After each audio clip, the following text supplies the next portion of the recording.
This is Living History with Ted Goldsborough, a part 2. Today our guests are Caryn McTighe Musil and Dr. Bob Jordan, and they're here for a reunion, and we're reminiscing about Narberth School. Thank you both for being with us. We are talking about activities now that some of us had at Narberth School, and it sort of depends on our generation. That's right. When you were in school, was there Halloween painting of store windows? Absolutely. You had to submit you had submitted your drawing to Miss Gassner, and the ones that were good enough were asked to transform what you put on a little thing to someone's store window. Downtown. The pharmacy, yes. And one thing that was unique about Narberth, a lot of the suburbs around this area don't have downtowns.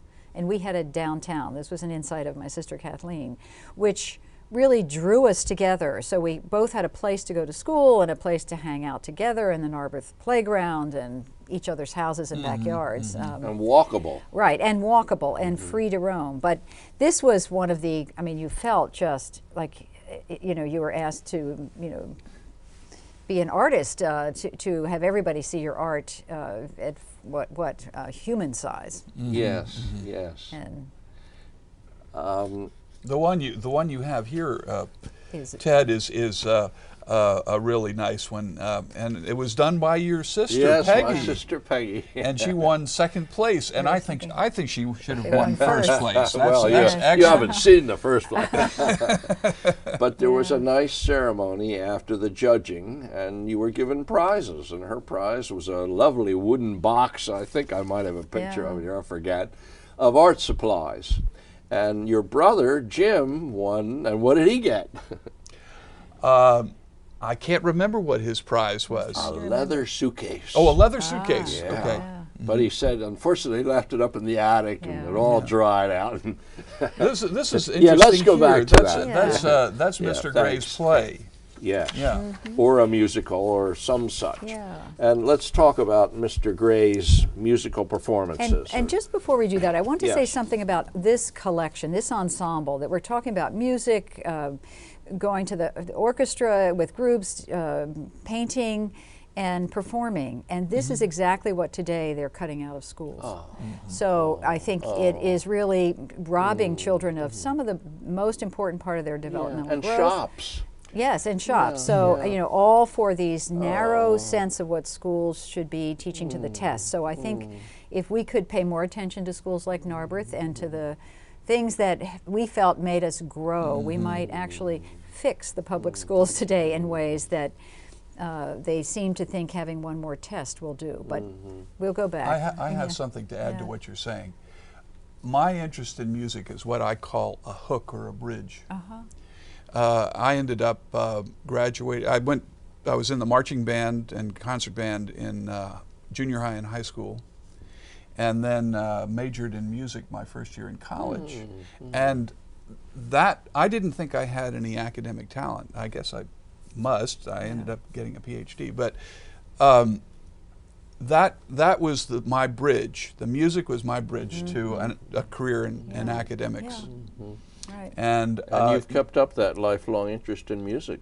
I have. I'm still play the guitar and the banjo, and And you've recorded some things. made some recordings. Right. Yeah. But we should talk, Yes, say a little Mr. bit Gray. about Mr. Gray. Yes, please. Can you do that, Caryn? Well, you know, it was probably the highlight of the spring. You never knew what he was going to create because these weren't things we knew. They were always musicals, so you had to be able to carry a tune. I certainly don't think of myself as a singer. There were lots of roles for different kinds of people, and it sort of focused all of your energies in the spring, working together. Again, the experience of working and playing different parts is a really good civic or you know, communal experience. And he came up with something wonderful every year. I think that some of the music might have been to tunes we knew. I don't know that he made up total. Now he did have musical numbers. Right. Yes, they all. You know, there was. And we see names like Jordan in there. Right. And you were in them. I was in. I mean, it probably was almost everybody. And if you weren't on stage, you were doing something in the back, or you were doing the lighting. So it was I think there was it wasn't as if it was just for you know, 3 or 4 really extra talented kids. Did the school orchestra play too? Well, there was a school orchestra. There was a school orchestra, and I played saxophone or something. It seems to me that started maybe about the 5th grade. But would that have been involved in these plays? I don't think so. I don't know. I don't think so. Okay. Yeah. Well, when you sang, it was somebody accompanying you? You know, I don't actually remember that. I don't know whether it was someone on the piano or whether they had recorded, but it probably was someone on the piano. Probably somebody on the piano. That's what I would guess. Maybe Miss Fricky. Maybe Miss Fricky. For your information, Mr. Gray and another Narberthite named Mr. Trotter, for many years, put on more and more elaborate performances in the junior high, both at Ardmore and at I'll be darned. Ballock-Inwood. So they had maybe a 20-year dramatic career. I'm looking at I want to give due credit. The music was arranged and played by Mrs. Charles Sowerbury. Oh, thank you. And the rehearsal pianist was Becky Smith. And there were, and John O'Leary, who was going to be at the reunion, who was a wonderful artist and became a professional illustrator, he did the program. So, I mean, so as I say, there was roles for everybody. That's great. Thank you. In my time, 5 years earlier, we had an English teacher named Mr. O'Neill, and he had us all, everybody in his class, 8-1 or 7-1, memorize the same poems, like the Prelude to Evangeline. And I forget the others. And then we were all on stage, the whole class was on stage, and we recited the poems together, which I'd never heard before. And I think he called it choral recitation. Nice. So that Very was nice. my class. Lovely. I do remember also performing in earlier grades that Mr. Gray didn't write. So there must have been a way that other teachers did performances, particularly in 4th and 5th grade. And did outside people come in and give? I remember we had a harpist come in on the stage, and the whole school came to an assembly to hear this lady teach the harp. Do you remember anything? I don't, but that doesn't mean it didn't happen. Okay. I think this is about what? May Day. May Day? You did the Christmas program, but you. Is there something about Miss Gassner? What was that about? Well, she was a very warm and creative and encouraging person, and even if our artistic productions weren't that great, I mean, she just still gave us a lot of praise and encouragement. You, unlike me, your class went down to Washington? That's right.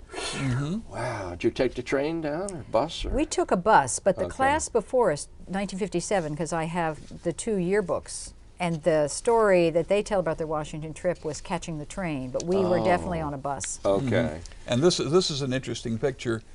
Mrs. Effie Dean was our escort, and she's talking in this picture to Bill Swan. That's right. And you had a story about Bill Swan. Yes, his son works as a postal clerk in the Narberth post office.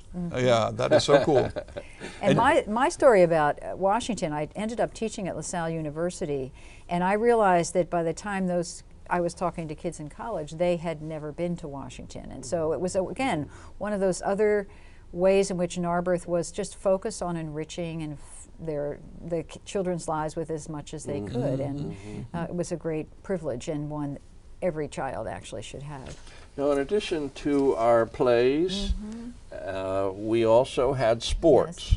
And girls had which sports, Caryn? Girls played field hockey. This one has my sister Mary, Mary Lawrence, who unfortunately died several years ago, and Jill Marl, who is the reason she moved out to Arizona.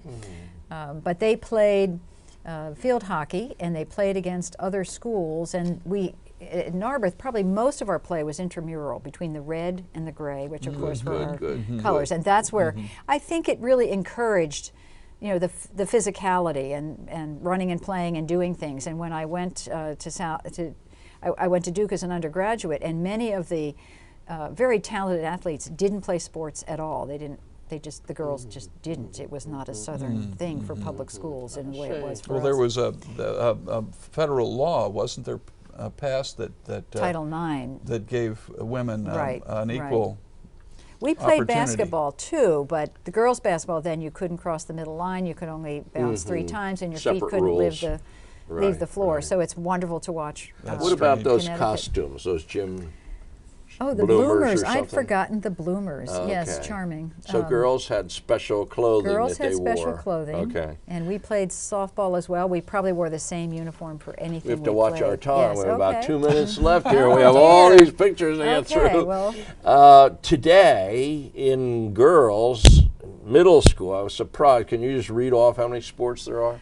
Field hockey, tennis, softball, lacrosse, track, soccer, volleyball, and basketball. Wow. In today. That's all right, now a highlight of the athletic year was in May, the sports court, the king and the queen, and what do you call them, the attendants? Yes, the sports court. And I wondered who chose those, maybe I don't know whether the kids voted. I believe it was voted. Okay. I think that people in the classes voted. All right. And the day of the sports court, you had also high jumping and long jumping and lots of booths all around, and again a big sort of Narberth-wide event with parents. Oh, would you believe that our time is up? Oh dear. And we haven't finished, but you know. Regretfully. Yeah. But so much. There's so many memories. This is Ted Goldsborough with Caryn and Bob. But let's summarize in 2 sentences what was special about Narberth. I think it gave you a sense of place. It affirmed who you were. You felt part of a larger community. You felt connected to a town, and you felt known, and you knew each other. And I'll only say that when I looked at the yearbook, everyone had a little statement made, and every single one of them was positive about every single person. So I think it was a place that really accepted everybody, and as opposed to when you moved up into the big classes when you got. Bob, closing thoughts. Well, Narberth was a safe place, and the school felt safe as well. You know, the artistic, musical influences I was exposed to there, I think had a lasting effect on me up until the present. Thank you very much. This is Ted Goldsborough with Living History, and thank you for joining us.